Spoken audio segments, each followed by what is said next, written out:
કેમ છો વિદ્યાર્થી મિત્રો? હું છું પ્રતીક સગર અને આજે આપણે ભણી રહ્યા છીએ FY BCom સેમિસ્ટર 2 નું ફાઇનાન્શિયલ એકાઉન્ટિંગ 3 યુનિટ નંબર 2 છે શેર મૂડીના હિસાબો. આજે આપણે ભણી રહ્યા છીએ ભાગ નંબર 3. આગળ મેં 2 ભાગ બનાવી દીધા છે. જો તમે ન જોયા હોય તો ડિસ્ક્રિપ્શનમાં તેની લિંક જોઈ લેજો. આજનો દાખલો આખી રકમ બરાબર સમજશો તો જ આ શેર મૂડીના દાખલા આવડશે. બરાબર? શું લખ્યું છે જોઈએ. પટેલ લિમિટેડ ₹10 એવા 1000 ઇક્વિટી શેર ₹2 પ્રીમિયમે બહાર પાડ્યા. તો સૌથી પહેલા આપણે લખી દઈએ છે ₹10 એવા 1000 ઇક્વિટી શેર બહાર પાડ્યા. આ જે પણ લખું છું તે બધું જ ખૂબ જ અગત્યનું છે, એટલે સ્કીપ કરીને જવા ન દેતા. આગળ કીધું છે કે જેના પર નીચે મુજબ રકમ ભરવાની છે. અરજી સાથે, વહેંચણી સાથે. વહેંચણીમાં પ્રીમિયમની રકમ આવી ગઈ છે એટલે કે ₹2 પ્રીમિયમના હશે, એટલે ₹3 એ મંજૂરીના હશે. બરાબર? ચાલો, પ્રથમ હપ્તા અને છેલ્લા હપ્તાના તો આપણે એ પણ લખી દઈએ. અહીંયા પહેલું લખીશું અહીંયા અરજી વખતે, વહેંચણી એટલે કે મંજૂરી વખતે, પછી છે પ્રથમ હપ્તા વખતે અને છેલ્લા હપ્તા વખતે. આ રીતે આપણે પૈસા મંગાયા છે. બરાબર? અરજી વખતે ₹3 તો આપણે અહીંયા લખીશું અરજી વખતે ₹3. મંજૂરી વખતે મંગાયા છે ₹5 પ્રીમિયમની સાથે, એટલે પ્રીમિયમના ₹2 આવી ગયા, એટલે 3 + 2. આ 3 એ મંજૂરી વખતના અને આ છે એ પ્રીમિયમના પૈસા છે. બરાબર? પ્રથમ હપ્તા વખતે ₹2 અને છેલ્લા હપ્તા વખતે ₹2. 3 ને 3 6 7 8 9 10 ₹10 થઈ જવા જોઈએ. તો આ ₹10 અને વત્તા ₹2 પ્રીમિયમ. આ રીતે આપણે પૈસા મંગાયા છે. ચલો આગળ શું કીધું છે? 1600 શેર માટે અરજીઓ મળી. તો આપણે પાછળ લખી દઈશું 1600 શેરની અરજીઓ મળી.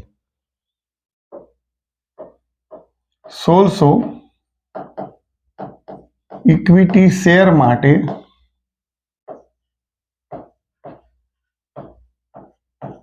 અરજી મળી.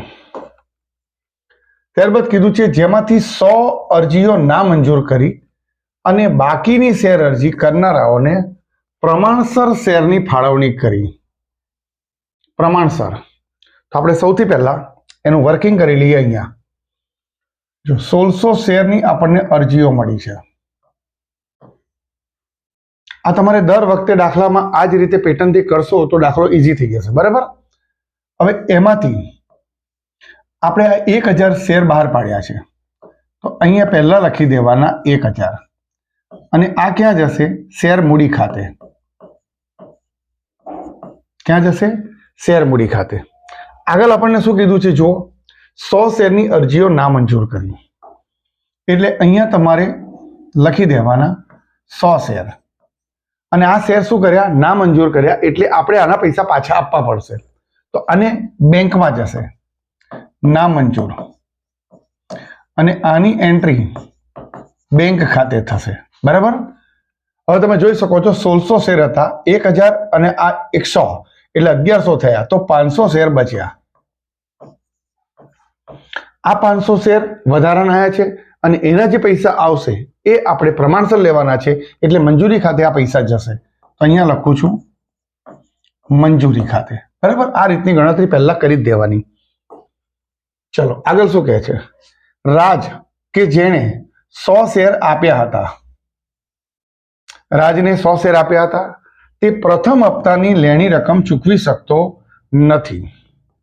તો અહીંયા જઈએ છીએ આપણે. આ રાજ છે, એનો પ્રથમ હપ્તો છે ₹2 અને એ 100 શેરના પૈસા ભરી શકતો નથી. જે માણસ પ્રથમ હપ્તાના પૈસા ન ભરી શકે તે બીજા હપ્તાના બી ના જ ભરી શકે, એટલે બીજો હપ્તો પણ ભરી શકશે નહીં. ઓકે? ચલો આગળ શું કહે છે જોઈએ. અને નિકુમ કે જેણે 150 શેર માટે અરજી કરી હતી. જો બે શબ્દ અલગ અલગ છે. અહીંયા શેર આપ્યા હતા અને અહીંયા અરજી કરી હતી. બરાબર? તો અહીંયા આપણે પ્રમાણની વાત આવશે. પ્રમાણ તો પહેલા પ્રમાણ શોધી લઈએ કેવું છે પ્રમાણ. તો અહીંયા તમે જુઓ 1500 શેર થયા. આ તો 100 તો તમે નામંજૂર કર્યા એટલે એને ગણવાના નહીં. આ 1000 અને 500 1500 શેર છે. તો ટોટલ અરજી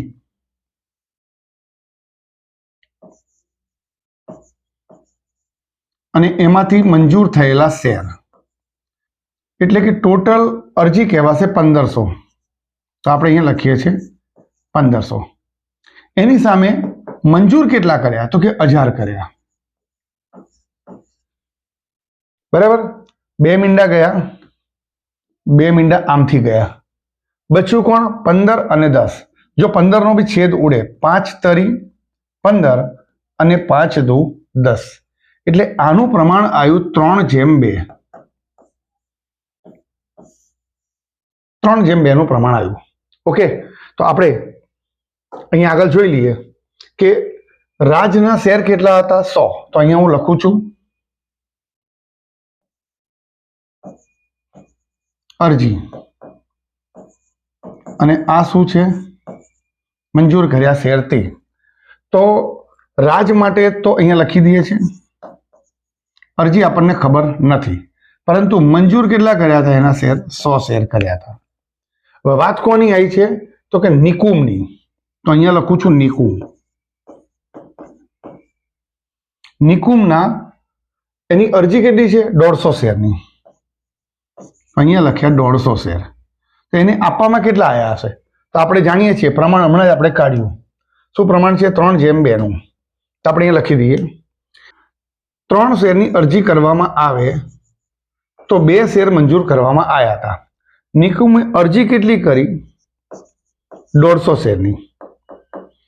તો એને કેટલા શેર આપવામાં આવ્યા હશે? આનો ને આનો ક્રોસ ગુણાકાર 150 ગુણ્યા 2 છેદમાં 3.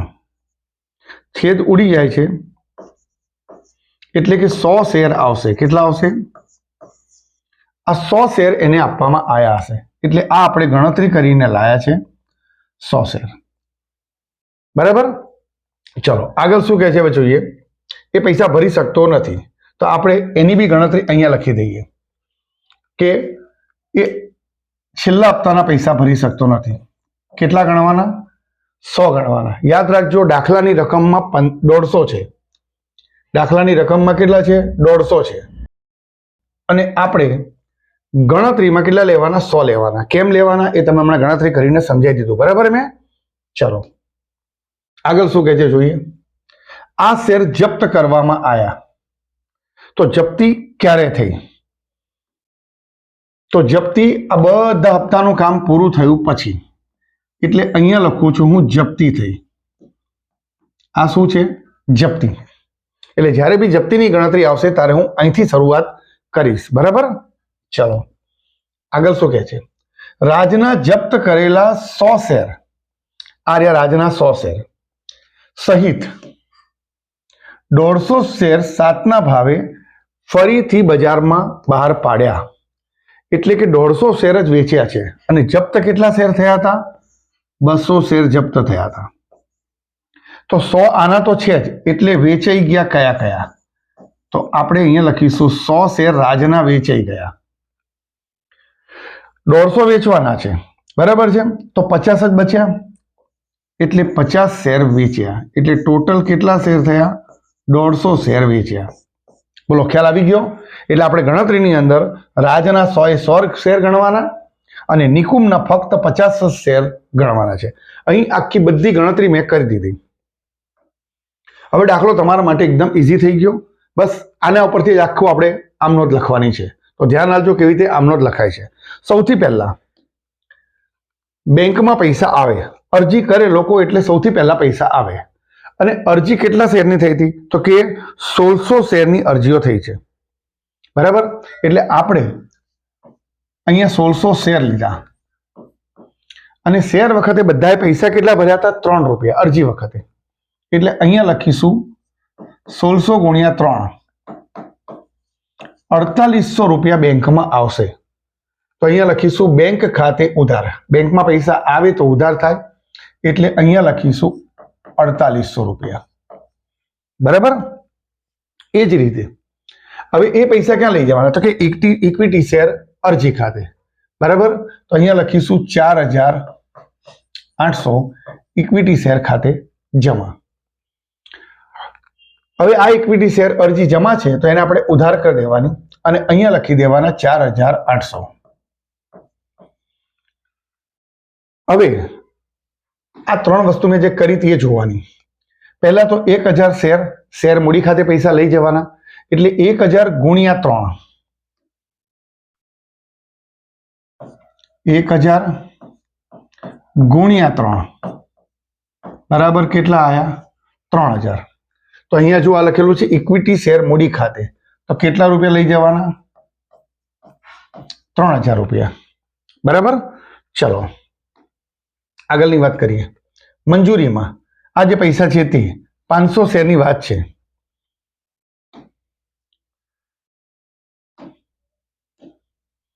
તો અહીંયા 500 શેર ગુણ્યા 3 કેટલા રૂપિયા? 1500 રૂપિયા. એટલે જો અહીંયા લખ્યા છે ઇક્વિટી શેર મંજૂરી ખાતે, વધારાના શેરના જે પૈસા આવ્યા તે આપણે મંજૂરી ખાતે લઈ ગયા તે કેટલા લખીશું? 1500 રૂપિયા. ઓકે. ચાલો હજી આગળ 100 શેર આપણે ના મંજૂર કર્યા હતા, એટલે 100 શેર ગુણ્યા 3 300 રૂપિયા આપણે પાછા આપવા પડશે બધાને. તો અહીંયા બેંક ખાતે પૈસા જાય છે તો જાય તો જમા, એટલે 300 રૂપિયા પાછા આપ્યા. આનો અને આનો સરવાળો એક સરખો થઈ જવો જોઈએ. અહીંયા આપણી આ ઇક્વિટી શેર અરજી ખાતેની એન્ટ્રી શું થઈ ગઈ? પૂરી થઈ ગઈ. બરાબર. ચલો હવે આપણે મંજૂરીના પૈસા મંગાયા. મંજૂરી વખતે કેટલા મંગાવવાના છે તો જોઈએ. મંજૂરી વખતે પૈસા મંગાવવાના છે 3 રૂપિયા વત્તા 2 રૂપિયા મંગાવવાના છે પ્રીમિયમના. તો અહીંયા મૂડીમાં 3 રૂપિયા છે, તો ચલો એની પણ આમનો જ આપણે કરી દઈએ. ઇક્વિટી શેર મંજૂરી વખતે ટોટલ 5 રૂપિયા મંગાયા છે. બરાબર. એટલે અહીંયા લખું છું 1000 શેર ગુણ્યા 5 બરાબર કેટલા? 5000. સૌથી પહેલા આપણે 1600 પર ગણતરી કરી હતી અને હવે જે મંજૂર કરેલા શેર હોય એની પર બધી ગણતરી થાય, એટલે 1000 ગુણ્યા 5 કેટલા રૂપિયા લખીશું? 5000 રૂપિયા. ઓકે. એમાંથી 3 રૂપિયા મૂડી ખાતે જશે અને 2 રૂપિયા પ્રીમિયમ ખાતે જશે. તો અહીંયા ગણતરી લખું છું 1000 ગુણ્યા 3 કેટલા થયા? 3000 થયા. અને ફરી 1000 ગુણ્યા 2 પ્રીમિયમના કેટલા રૂપિયા? 2000 રૂપિયા. તો અહીંયા લખાશે ઇક્વિટી શેર મૂડી ખાતે 3000 અને જામીનગીરી પ્રીમિયમ ખાતે 2000. બરાબર. પૂરેપૂરા પૈસા આવી જાય છે. તમે જોઈ શકો છો અહીંયા પૂરેપૂરા પૈસા આવી જાય છે, કોઈ પૈસા બાકી રહેતા નથી. પ્રથમ હપ્તાથી આપણને પૈસા ઓછા મળશે. બરાબર.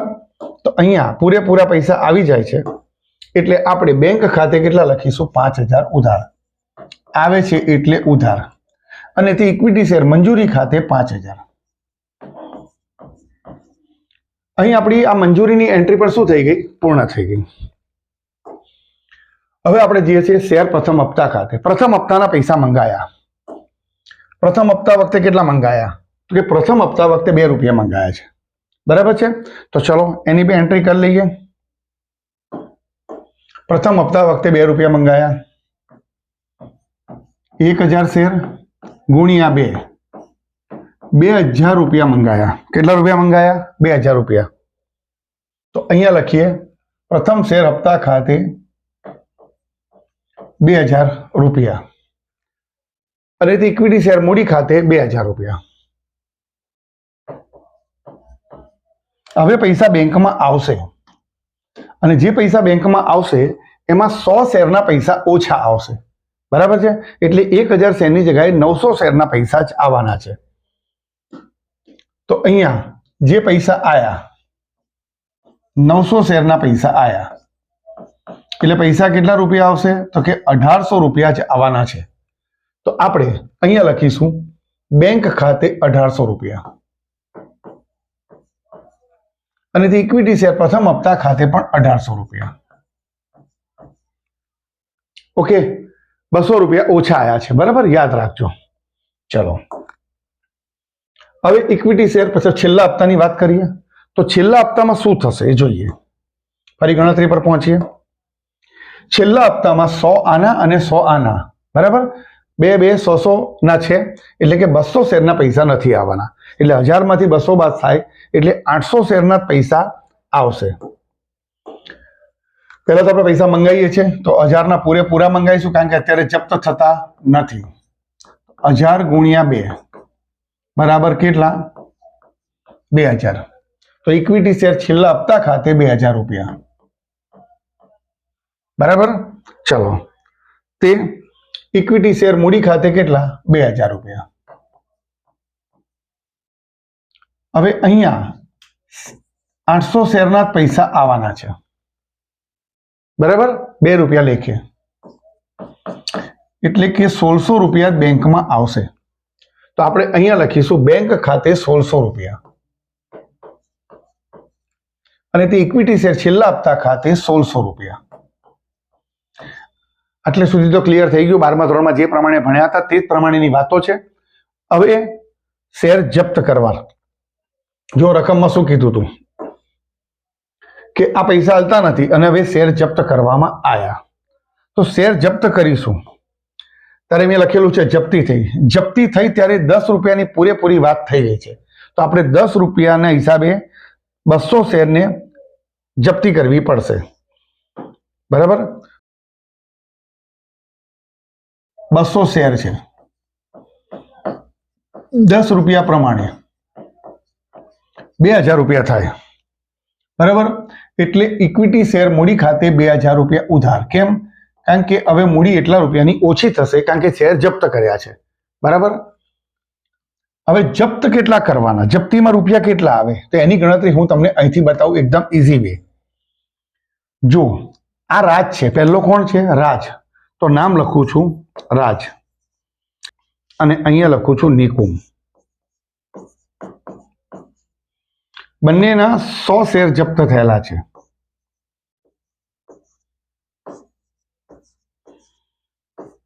હવે રાજે કેટલા પૈસા ભર્યા હતા? અહીંયાથી એ પૈસા ભરતો નથી, તો આ પૈસા અને આ પૈસા ભરેલા છે. તો 3 રૂપિયા અને 3 રૂપિયા, એને 6 રૂપિયા ભરેલા છે.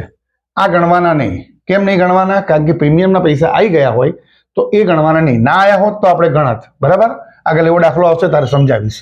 તો 3 ને 3 6 રૂપિયા, એટલે રાજે 6 રૂપિયા લેખે 600 રૂપિયા ભર્યા છે.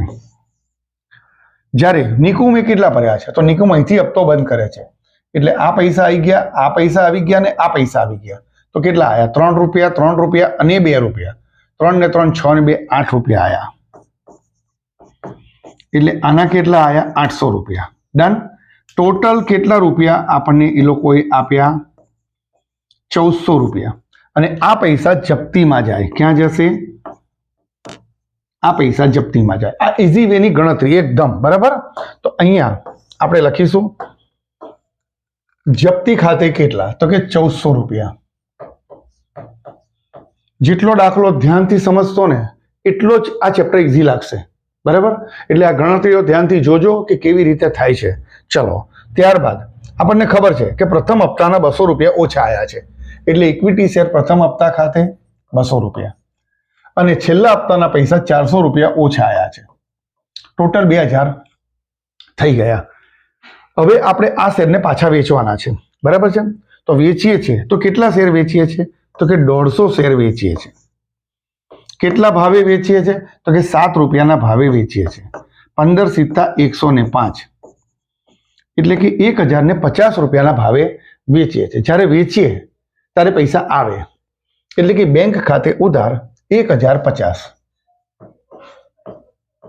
ડન. હવે આ શેર મૂડી ખાતે ઉધાર છે, તો અહીંયા શેર મૂડી ખાતે જમા કરવાના, પરંતુ અહીંયા 2000 છે તો 2000 નહીં કરવાના. અહીંયા આપણે ફક્ત 150 શેર વેચીએ છીએ. કેટલા વેચીએ છીએ? 150 શેર વેચીએ છીએ. અને 10 રૂપિયા પ્રમાણે ગણીએ તો 1500 રૂપિયા થાય. કેટલા થાય? 1500 થાય. તો અહીંયા આપણે લખીશું 1500 રૂપિયા. હવે આ 1500 માંથી 1050 બાદ કરવાના એટલે આપણને જપ્તી મળશે 450 રૂપિયા. અહીં શેર જપ્તી બી આવી ગઈ અને ફરીથી બહાર પાડી ગયા પણ આવી ગયું. હવેની ગણતરી એકદમ અગત્યની છે. જોજો કે જે પૈસા બચેલા હોય તે આગળ જાય અને જે આપણે 150 શેર વેચ્યા એના ભાગની જે જપ્તી હોય તે આપણે મૂડી અનામત ખાતે લઈ જવી પડે. તો એની ગણતરી સમજાવું છું, ધ્યાનથી જોજો. જમા જપ્તી કેટલી છે? તો આ રહી જમા જપ્તી, જોઈ લો. આ જમા જપ્તી છે 1400 રૂપિયા, એટલે મેં અહીંયા લખ્યા 1400 રૂપિયા. ઓકે.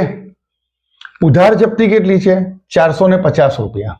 એ આપણે બાદ કરવાના. કેટલા આયા? તો કે 450 એટલે 950 આયા.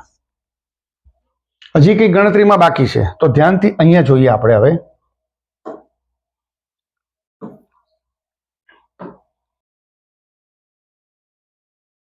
અહીંયા જઈએ આપણે, બરાબર. તો જુઓ, આના પૂરેપૂરા છે, વેચાઈ ગયા, પરંતુ અહીંયા નિકુમના 100 શેર મંજૂર કરેલા પણ વેચ્યા એમાંથી કેટલા છે? 50 જ. હવે તમે જુઓ, નિકુમે જે પૈસા આપણને કીધા હતા એ 800 રૂપિયા આપણને આપેલા છે. નિકુમના 800 રૂપિયા આપણને આપેલા છે. તો આપણે એમ કહીએ કે 100 શેર હોય તો 800 જપ્તી, આપણે એમાંથી ખાલી 50 શેર વેચ્યા છે. તો 50 શેરના કેટલા? તો 50 ગુણ્યા 800 છેદમાં 100, 8 પંચાને 40, એટલે કે 400 જપ્તી હજી બાકી રહી છે, બરાબર છે. તો 400 રૂપિયા આમાંથી હજી બાદ કરવાના, આમાંથી હજી 400 રૂપિયા બાદ કરવાના, અને એટલે જવાબ આવશે 550 રૂપિયા. આ જે 550 છે એ, બરાબર, આ જે 550 આયા છે એ પૈસા આપણે મૂડી અનામત ખાતે લઈ જવાના. લખ્યું છે 150 ઇક્વિટી શેર ₹7ના ભાવે ફરીથી બહાર પાડતા તેના ભાગની શેર જપ્તીની બાકી મૂડી અનામત ખાતે લઈ ગયા. તો અહીંયા લખીશું આપણે ઉધારમાં 550, એટલે કે જપ્તી ખાતે ઉધાર 550 અને મૂડી અનામત ખાતે 550. આશા રાખું છું કે આ દાખલો બરાબર તમને ખ્યાલ આવી ગયો હશે. ન ખ્યાલ આવે તો એક વસ્તુ રિપીટ કરીને બીજી વાર જોઈ લેજો, પણ ચોક્કસથી દાખલો આવડી જ જશે. ફરી મળીશું એક નવા દાખલા સાથે. Thank you so much.